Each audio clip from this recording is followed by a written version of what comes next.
നമസ്കാരം. ജെ ടോക്സിലേക്ക് സ്വാഗതം. തിരഞ്ഞെടുപ്പ് വരുമ്പോൾ വിജയസാധ്യത മുൻനിർത്തി പലരും എതിർ കക്ഷിയിൽ നിന്ന് നേതാക്കളെ അടർത്തിയെടുത്ത് സ്ഥാനാർത്ഥികളാക്കാറുണ്ട്. ഇത് കഴിഞ്ഞ കുറേ തിരഞ്ഞെടുപ്പുകളിൽ നമ്മൾ കാണുന്ന ഒരു കാര്യമാണ്. അതിൻ്റെ ഏറ്റവും പ്രത്യക്ഷമായ ഉദാഹരണമായിട്ട് നിൽക്കുന്ന ലോനപ്പൻ നമ്പാടിൻ്റെ കാലുമാറ്റമാണ്. 1982 കരുണാകരൻ മന്ത്രിസഭ ഒരു MLA ഭൂരിപക്ഷത്തിലാണ് അധികാരത്തിലേറിയത്. അന്ന് അധികാരം നിലനിർത്താൻ വേണ്ടി സ്പീക്കർ കാസ്റ്റിംഗ് വോട്ട് ചെയ്താണ് സർക്കാരിനെ നിലനിർത്തിയിരുന്നത്. ആ സർക്കാരിനെ മറിച്ചിട്ടുകൊണ്ടാണ് ലോനപ്പൻ നമ്പാടിനെ അന്ന് CPM UDF നിന്ന് LDF കൊണ്ടുപോയത്. സ്വാഭാവികമായിട്ടും കരുണാകരൻ സർക്കാർ താഴെ വീണു. ലോനപ്പൻ നമ്പാട് LDF ഭാഗമായി സ്ഥാനാർത്ഥിയായി മത്സരിച്ചു, ജയിച്ചു. ആ പരീക്ഷണം പിന്നീട് തുടർന്നുകൊണ്ടിരുന്നു. മലപ്പുറം DCC പ്രസിഡൻ്റായിരുന്ന TK ഹംസയെ ഒരു സുപ്രഭാതത്തിൽ കോൺഗ്രസിൽ നിന്ന് അടർത്തിയെടുത്ത് CPM കൊണ്ടുപോയി മത്സരിപ്പിച്ചു, ജയിപ്പിച്ചു.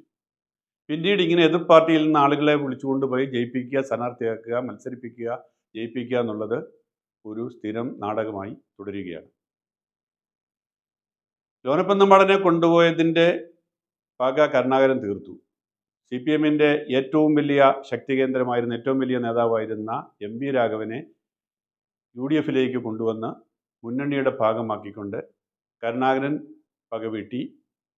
MV രാഘവൻ മന്ത്രിയുമായി UDF. പിന്നീട് മറ്റൊരു പ്രമുഖ നേതാവായ KR ഗൗരിയമ്മയെ കൊണ്ടുവന്നു.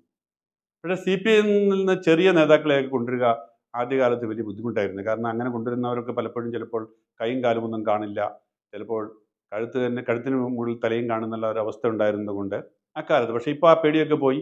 ഇപ്പോൾ ചെറിയ നേതാക്കളും ഇടത്തരം നേതാക്കളും ഒക്കെ ആ പാർട്ടി വിടാനും BJP കോൺഗ്രസിലേക്ക് ചേരാനും തുടങ്ങി. കോൺഗ്രസും ഇതേ പരീക്ഷണം തന്നെ പണ്ടുകൊണ്ട് നടത്തുന്നുണ്ട്. അവരുടെ കാലത്ത് ആദ്യം കോൺഗ്രസ് ആദ്യകാലത്ത് കിട്ടാതിരുന്നതുകൊണ്ട് ഈ MV രാഘവൻ, KR ഗൗരിയമ്മ തുടങ്ങിയ പ്രമുഖ നേതാക്കളെയൊക്കെ കിട്ടിയെങ്കിലും ചെറിയ നേതാക്കളെ ഒന്നും ചൂണ്ടയിട്ട് കിട്ടിയിരുന്നില്ല. എന്നാൽ ഇപ്പോൾ ഐഷ പോറ്റിയെ CPMൽ നിന്ന് അടർത്തിയെടുത്ത് സ്ഥാനാർത്ഥിയാക്കാനായിട്ട് ഇപ്പോൾ കോൺഗ്രസ് നീക്കം നടത്തുന്നു. ഇനിയും വേറെയും ആളുകൾ അവിടെ നിന്ന് വരുമെന്ന് കേൾക്കുന്നുമുണ്ട്. ഈ പാർട്ടികളിൽ നിന്ന് നേതാക്കളെ തിരഞ്ഞെടുത്ത് കൊണ്ടുവരുന്നതിനോടൊപ്പം തന്നെ പ്രൊഫഷണലുകളെ സ്ഥാനാർത്ഥിയാക്കുന്നത് ആദ്യം UDF ആണ് തുടങ്ങിയത്. ഉദാഹരണത്തിന് S കൃഷ്ണകുമാറിനെ IAS നിന്ന് രാജിവെപ്പിച്ചിട്ട് കരുണാകരൻ നിന്നും പാർലമെൻറ്റിലേക്ക് മത്സരിപ്പിച്ചു. പിന്നീട് അദ്ദേഹം മന്ത്രിയായി. ഈ പരീക്ഷണം CPM നടത്തിയിരുന്നില്ല. കാരണം അവർക്ക് പാർട്ടിക്കാരല്ലാത്തവരെ തെരഞ്ഞെടുപ്പിൽ മത്സരിപ്പിക്കുക, ജയിപ്പിക്കുക എന്നുള്ളതൊന്നും CPMൻ്റെ നയമായിരുന്നില്ല. എന്നാൽ CPM പ്രൊഫഷണലുകളെ അല്ലെങ്കിൽ സെലിബ്രിറ്റീസിനെ സ്ഥാനാർത്ഥികളാക്കാൻ തുടങ്ങിയത് 2014 മുതലാണ്. ആ വർഷം പാർലമെൻറ്റ് തെരഞ്ഞെടുപ്പിൽ ഇന്നസെൻ്റ്, പ്രമുഖ സിനിമാ നടൻ ഇന്നസെൻറ്റിനെ സ്ഥാനാർത്ഥിയാക്കി മത്സരിപ്പിച്ചു, ജയിപ്പിച്ചു. അതേസമയം തന്നെ അവർ അതിനു മുമ്പത്തെ അസംബ്ലി ഇലക്ഷനിൽ 2006 അസംബ്ലി ഇലക്ഷനിൽ IAS അൽഫോൺസ് കണ്ണന്താനത്തെ രാജിവെപ്പിച്ച്, അദ്ദേഹം റിട്ടയർ ചെയ്യാനുള്ള സമയം ആയിരുന്നു എങ്കിലും അദ്ദേഹത്തെ രാജിവെപ്പിച്ചിട്ട് കാഞ്ഞിരപ്പള്ളി സ്ഥാനാർത്ഥിയാക്കി മത്സരിപ്പിച്ചു, ജയിപ്പിച്ചു.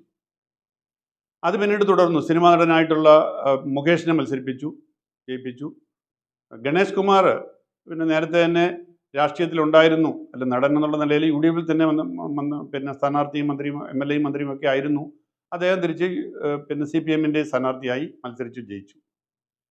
ഇപ്പോൾ തെരഞ്ഞെടുപ്പ് അടുത്തോടുകൂടി പുതിയ ഭൈമിക കാമുകന്മാർ 2 പാർട്ടിയിലും രംഗത്ത് വന്നിരിക്കുകയാണ്. സ്വാഭാവികമായിട്ടും ജയസാധ്യത കൂടുതൽ UDF എന്നുള്ളത് കൊണ്ട് UDF വരാനാണ് കൂടുതൽ പേരും താല്പര്യം കാണിക്കുന്നത്. കണ്ണൻ ഗോപിനാഥൻ, IAS നിന്ന് രാജിവെച്ച കണ്ണൻ ഗോപിനാഥൻ്റെ പേര് കേൾക്കുന്നുണ്ട്. CPMൻ്റെ തന്നെ പാർട്ടിക്കാരായിട്ടുള്ള ഐഷ പോറ്റിയുടെ കാര്യം നേരത്തെ പറഞ്ഞു. PK ശശിയുടെ പേര് കേൾക്കുന്നു. ചലച്ചിത്ര അക്കാദമി ചെയർമാനായിരുന്ന പ്രേംകുമാറിൻ്റെ പേര് കേൾക്കുന്നു. ഇങ്ങനെ പല ആളുകളുടെയും പേരുകൾ ഇപ്പോൾ കേട്ടു തുടങ്ങിയിട്ടുണ്ട്. അപ്പോൾ നേരത്തെ CPM ഇത്തരത്തിലുള്ള നാടകങ്ങൾ കളിച്ചിരുന്നില്ല. നേരത്തെ CPM അവരുടെ പാർട്ടിക്കാരെ വിട്ടുള്ള ഒരു ഏർപ്പാടും തെരഞ്ഞെടുപ്പ് നടത്തിയിരുന്നില്ല. പക്ഷേ തെരഞ്ഞെടുപ്പ് ജയിക്കാൻ വേണ്ടി ആരെയും ഉപയോഗിക്കുക എന്നുള്ള ഒരു അടവ് നയമായിരുന്നു ഈ സിനിമാ നടന്മാരെയും അല്ലെങ്കിൽ എതിർ പാർട്ടിയിൽ നിൽക്കുന്നവരെയൊക്കെ ഇപ്പുറത്ത് കൊണ്ടുവന്ന് സ്ഥാനാർത്ഥികളാക്കി ജയിപ്പിക്കുക എന്നുള്ളത്. അതായത് തെരഞ്ഞെടുപ്പിൽ ഭരണം പിടിച്ചെടുക്കുക എന്നുള്ള ലക്ഷ്യം മാത്രം. CPM ഇങ്ങനെ കൊണ്ടുവരുന്നവർക്കാർക്കും പാർട്ടിയിൽ യാതൊരു സ്ഥാനവുമില്ല. അവരെ പാർട്ടിയുടെ ഒരു ഘടകത്തിലും പ്രവേശിപ്പിക്കില്ല. അവർക്ക് പാർട്ടിയുടെ ഒരു നയപരമായ തീരുമാനങ്ങളിലും യാതൊരു സ്ഥാനവുമില്ല.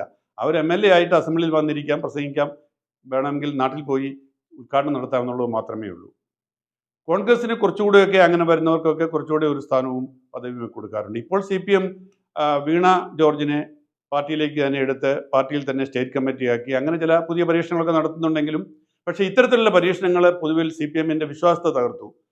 അവർ പൊതുരംഗത്ത് ഇമേജുള്ള ആൾക്കാരെ സ്ഥാനാർത്ഥിയായി മത്സരിപ്പിക്കുകയും ജയിപ്പിക്കുകയും ചെയ്തെങ്കിലും പാർട്ടിയുടെ ഇമേജ് ഇത്തരത്തിൽ തകരുകയാണ് ഉണ്ടായത് എന്നുള്ള അഭിപ്രായം പൊതുവിലുണ്ട്. എന്തായാലും ഈ പരീക്ഷണം ഇപ്പോഴും തുടരുകയാണ്. കോൺഗ്രസ് പണ്ട് തന്നെ തുടരുന്ന പരീക്ഷണം ഇപ്പോഴും നടത്തുന്നു. എതിർ ഭാഗത്തു നിന്ന് ഇരുകൂട്ടരും അവരുടെ പാർട്ടി നേതാക്കളെ അടർത്തിയെടുത്ത് മത്സരിപ്പിക്കാൻ ശ്രമിക്കുന്നു. പക്ഷേ PK ശശിയെ പോലെ ഒരാളെ നമുക്കറിയാം.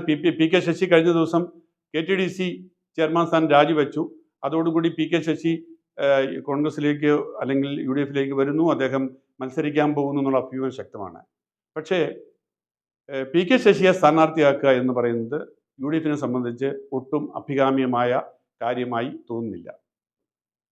രാഹുൽ മാങ്കുടത്തെ പോലെയുള്ള ആളുകളെ ലൈംഗികാരോപണങ്ങളുടെ പേരിൽ മാറ്റി നിർത്തിയിട്ട് വളരെയേറെ ലൈംഗികാരോപണം ഉന്നയിക്കപ്പെടുകയും UDF തന്നെ വളരെ ശക്തമായിട്ട് ആരോപണം ഉന്നയിക്കുകയും പാർട്ടി തന്നെ CPM തന്നെ അന്വേഷിക്കുകയും നടപടിയെടുക്കുകയൊക്കെ ചെയ്ത PK ശശിയെ UDF സ്ഥാനാർത്ഥിയാക്കുക എന്ന് പറഞ്ഞാൽ പിന്നെ രാഹുൽ മാങ്കൂട്ടത്തെ മാറ്റി നിർത്തിയതിന് യാതൊരു ന്യായമില്ലാതാവും. അത് തീർച്ചയായിട്ടും കോൺഗ്രസിൻ്റെയും കോൺഗ്രസ് നേതാക്കളുടെയും ഒക്കെ വിശ്വാസം നഷ്ടപ്പെടുന്നൊരു കാര്യമാണ്. അതുകൊണ്ട് PK ശശിയെ സ്ഥാനാർത്ഥിയാക്കുക എന്നുള്ള ഒരു അബദ്ധം കോൺഗ്രസ് നേതാക്കൾ കാണിക്കുമെന്ന് എനിക്ക് തോന്നുന്നില്ല.